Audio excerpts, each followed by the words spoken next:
It's my pleasure to be joined by Brad Anderson of 103.9 The Truck and Chase Miller from 740 The Fan, two guys that have been calling high school games all season on the radio, and we'll dive right into it, guys.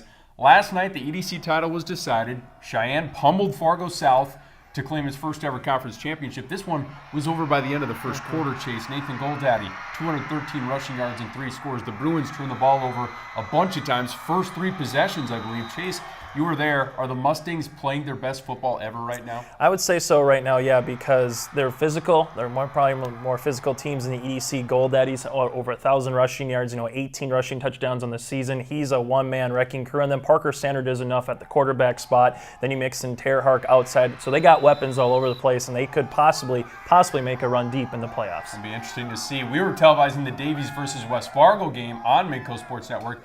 The Packers have had a down year after running the table in 2017. It was just a 1-point game at halftime, though. The Eagles, their talent rose to the top at the end of that game. West Fargo put up a good fight. Brad, do you think Davies has a chance to make some noise in the postseason? I think they're better equipped than last year, and they nearly pulled off the upset a year ago at Century with the same core of guys.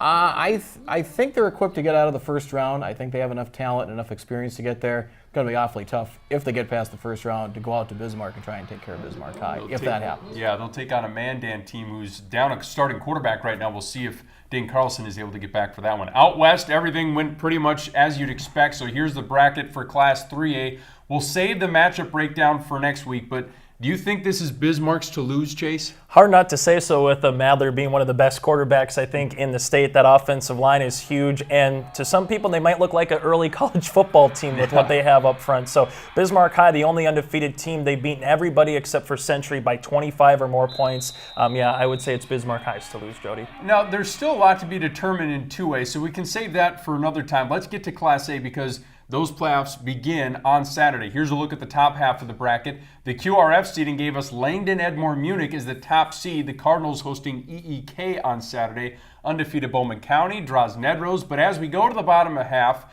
I think we can all agree that Hillsborough Central Valley is the team to beat. Brad, give me a couple of teams that you think could challenge the Burros. I think one that maybe has kind of gone under the radar a little bit is Velva. I think it's a team with experience, and they lost that epic game to Bishop Ryan at the end of the year. Bishop Ryan's got a tough draw with Beulah.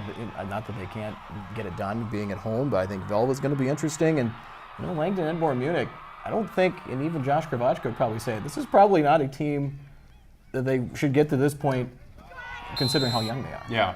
I mean, they lost a lot off last year's team, but to have those Romflo twins have been absolutely sensational. Chase, if you had to pick a must-see matchup for the opening round, what is it? I like the minor package of Beulah and Bishop Bryan just because Bishop Bryan is coming back from that emotional victory over Velva. It's not so much a letdown game, but can they match that emotion that they had winning a region title, being a number 1 seed out of that bracket, and then at the same point too for Bishop Bryan, can you on a shorter week go up against Beulah, which always has something up their sleeve offensively, and that's an offense that you just don't see every day. Right. Finally, to 9-man guys, I think if they stay healthy, we're going to see Thompson and New Salem Glen Ellen play for the hardware at the Dakota Bowl. Both teams have been dominant this year. Playmakers all over the field with Caden Schwabe, Thompson, Hayden Overby, Nick Reck. The list goes on and on for them. And then New Salem Glen Ellen, you're looking at Evan Henke, Braden Zuroff, Garrett Sapir. Too much firepower on both those teams. Who else, though, deserves to be in the contender conversation for those squads, Brad? I think a team that's gone under the radar and they're unbeaten is New Rockford Cheyenne. Teddy Almaris at quarterback and Belquist, they can use him as a receiver and as a running back. I think he had 4 touchdowns against Cavalier. They use him as a running back. That's a possibility. And I don't think you can forget about Shiloh out west. They're still out there and they're still very much in play. Do you have a team that you think could sneak up in 9-man? Yeah, last year's Mayport CG was the Cinderella. Maybe Oaks can be the Cinderella this year. They like to run the football very well. I think they have a nice matchup with Richland, where Richland with Cole Myers is going to throw the football a lot. Whoever wins that game for me could be the sleeper to possibly go to Napoleon if they can take care of business. And if they can knock off the Imperials, all of a sudden you might have an Oaks or a Richland team farther than maybe people thought to start the year. Maybe a win away from making the Dakota Bowl, Jody. Boy, the Colts can sling the football. Cole Myers, one of the best quarterbacks in the state. I wish we had more time, but I'll have a blog up next week to preview all the quarterfinal matchups, plus predictions from the 3 of us.